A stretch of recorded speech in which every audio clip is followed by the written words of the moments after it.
All right. He was the most powerful man alive. He could melt steel with a single glance. He could stop a missile with his bare hands. He could hear your heartbeat from 3 miles away. And he spent his entire childhood alone in a room, crying, while scientists took notes. Vought International gave him a cape, a flag, and a smile the whole world believed in. They gave him everything except the one thing he actually needed, and that was the mistake that put every living person on Earth in danger. His real name is John, just John, no last name, no family. No birthday cake, no bedtime story, no parent who held him when the nightmares came. He was injected with Compound V before he was even born, a synthetic drug. Developed by Vought International, the most powerful corporation in the world, specifically to manufacture superhumans. Here's the part that matters. Vought didn't create him to save people. They created him to sell people. There's a difference, and that difference explains every single thing that comes after. From the moment he could walk, Homelander lived inside a lab, white walls, sterile floors, scientists with clipboards where parents should have been. When he cried, and he did cry because he was a child, nobody came. They watched, they measured, they took notes. Think about what that does to a person, not a soldier, not a weapon, a child, growing up learning one lesson over and over every single day. Love is not something you receive.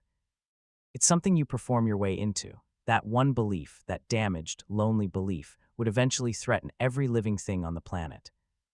By the time Homelander reached his teenage years, Vought knew exactly what they had. Laser vision that could slice through a tank like paper, flight speed that shattered sound barriers.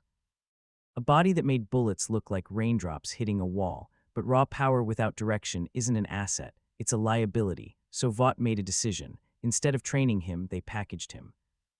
The American flag on his chest, the square jaw, the practiced smile, a costume built not for combat but for cameras. Homelander wasn't deployed as a weapon, he was launched as a brand. America didn't see a lab experiment walking toward them. They saw a savior descending from the sky, and for years, many years, that was enough. But here's the question nobody, inside Vought, ever seriously asked. What happens when the brand starts to think for itself? Behind every press conference, every heroic rescue, every carefully choreographed public appearance, there was a leash.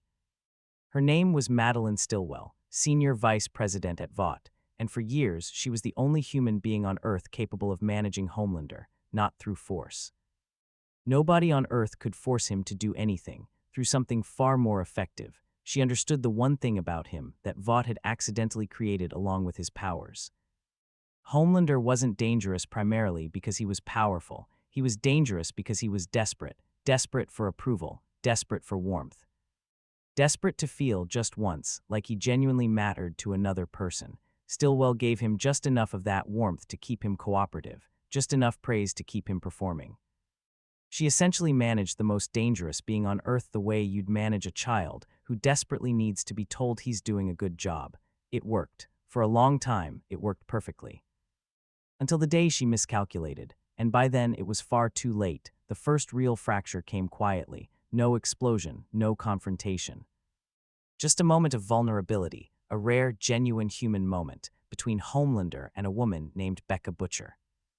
What started as connection quickly became something Homelander couldn't control, couldn't undo, and couldn't explain away with a PR statement. A child was born from that moment, his child, a son. And Vought hid that child from him completely. Sit with that for a second. A man who had spent his entire existence being monitored, controlled, and managed, who had never been given a single authentic human relationship, found out that the one real connection of his life had been buried. Hidden, erased, by the very company that owned him. That wasn't just a betrayal, that was a detonator. The fuse was already lit. And nobody inside Vought's glass towers had any idea what was about to come. There's a scene in Season 1 that most people remember but few people fully understand. Homelander and Stillwell. Alone together, he's coming apart at the edges quietly, dangerously. She's doing what she always does. Calm voice, measured praise, controlled warmth dispensed in exactly the right amount. For a moment it almost pulls him back. Then he looks at her, really looks at her, not at the performance she's giving, at the person beneath it. And you can watch it happen in real time. The realization spreading across his face like a cold shadow. She doesn't love him, she never loved him, she manages him, she has always managed him. Every warm word, every moment of approval, it was a tool, a lever, a method of control dressed up as affection. The most powerful man alive had been manipulated his entire life by the one person he trusted most. That is the true peak of his rise, not the power, not the fame, not the adoration of millions. The moment he understood that every single thing he'd been given was designed to keep him useful, not happy, he didn't break in that moment. Something colder happened. He decided to stop pretending. Here's what the rise of Homelander actually reveals. You don't create a being with unlimited power, give it no genuine love, no real identity, no honest human connection, and get a hero. You get something far more dangerous. A person shaped entirely by performance, approval, and control, who is one revelation away from deciding none of those things matter anymore. By the end of his rise, Homelander had everything the world could see: power, fame, adoration from millions of people who slept safely at night because they believed in him. And underneath all of it, beneath the flag, beneath the smile, beneath the carefully constructed image, there was still that child, alone in a white room, crying, waiting for someone to come. Nobody ever did, and that child didn't disappear. He just grew stronger and angrier, and eventually far more patient than anyone around him realized. Part 1 ends here. But the real story is just beginning. Because what comes next, the unraveling, the violence, the moment Homelander stops performing entirely and shows the world exactly who he's always been, that's a different kind of story. Darker. More unsettling, and in some ways more relevant than any superhero narrative you've ever watched. That's part 2, and if this story already has you thinking, subscribe. More breakdowns like this every week.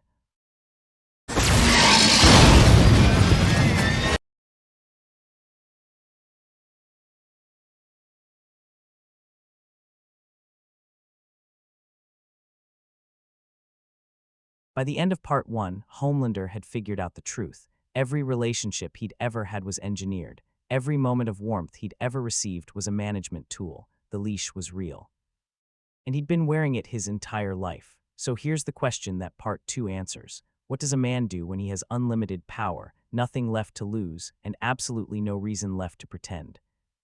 You're about to find out, and the answer is more disturbing than you think, not because of what he does, because of how many people cheer for it. The fall didn't arrive like a storm. It arrived the way most catastrophic things do, quietly, gradually, one small decision at a time. He'd spent years wearing a mask not on his face but over his entire personality. The smile was the mask, the wave was the mask, the press conference voice, the practiced concern, the performed heroism, all of it was a costume worn beneath the costume. Underneath that, something had been building pressure for a very long time, like a fault line, invisible, silent, accumulating force with every passing year. The first stage of his fall wasn't violent, it wasn't dramatic, it was almost invisible. He simply stopped making the effort to hide what was underneath. And that small, quiet decision changed everything. It started in small moments that were easy to dismiss individually. A press conference where his smile arrived a half-second too late. A rescue operation where he hovered above the chaos just a moment too long before intervening. A comment to a teammate that was slightly too honest, too cold, too direct, too much like what he actually thought instead of what he was supposed to say. People noticed, not everyone. But some people noticed, and here's the crucial thing: Homelander noticed them noticing. He watched the flicker of recognition on their faces, the small hesitation. The recalibration happening in real time, and for the first time in his life, instead of correcting course, he felt something unexpected: relief. Because the people reacting to the real him, not the performance, not the brand, the actual him, some of them weren't pulling away, some of them were leaning in. That was the most dangerous discovery of his entire existence, more dangerous than any power he'd ever developed. He didn't need the mask, he just needed the right audience. The moment that genuinely divided the show's audience, and not just the fictional one, came at a public rally. Homelander stood surrounded by supporters. A confrontation broke out in the crowd. Someone was attacked, he stood there, watching. Then he smiled, not the press conference smile, the real one, slow, satisfied, completely unguarded. And then he told the crowd that they could do whatever they felt was necessary, that he'd support them. A man killed someone with his bare hands in that crowd. And Homelander looked at the camera and told everyone watching that it was fine. That scene was discussed everywhere the week it aired, not just because it was disturbing. Because it felt like something that didn't belong only in fiction.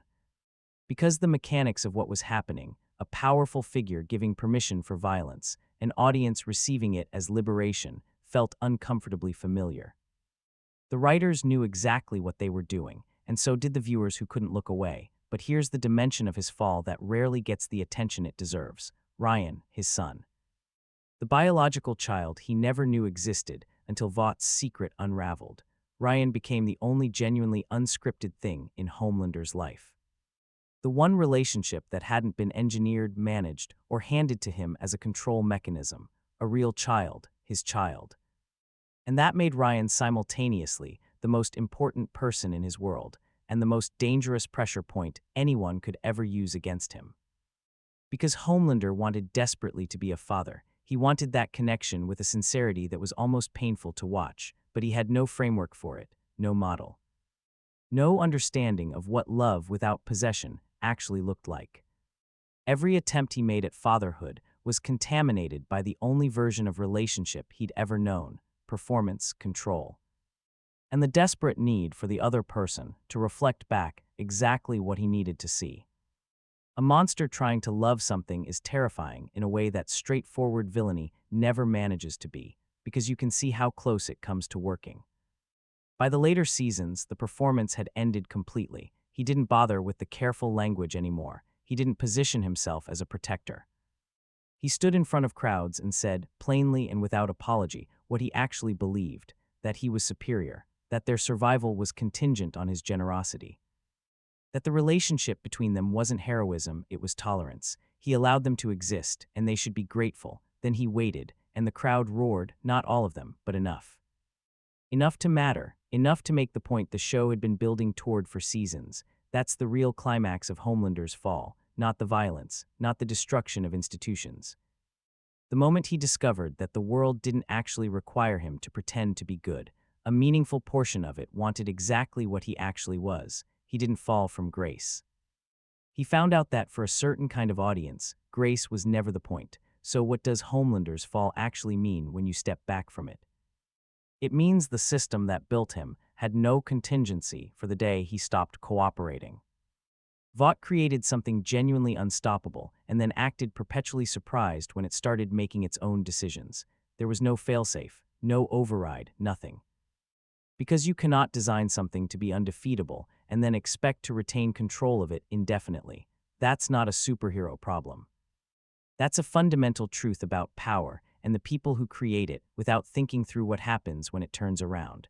Homelander's story isn't ultimately about a superhero losing his way. It's about what happens when a broken, neglected, fundamentally damaged person is handed infinite power and zero accountability, and what that reveals about the systems and audiences that enable him. The outcome was never really in question. The only variable was timing. That child alone in the white room, he grew up. He became the most powerful being on Earth. And one day, after years of performing for people who never genuinely saw him, he stopped performing entirely. He decided the world would come to him instead. It did.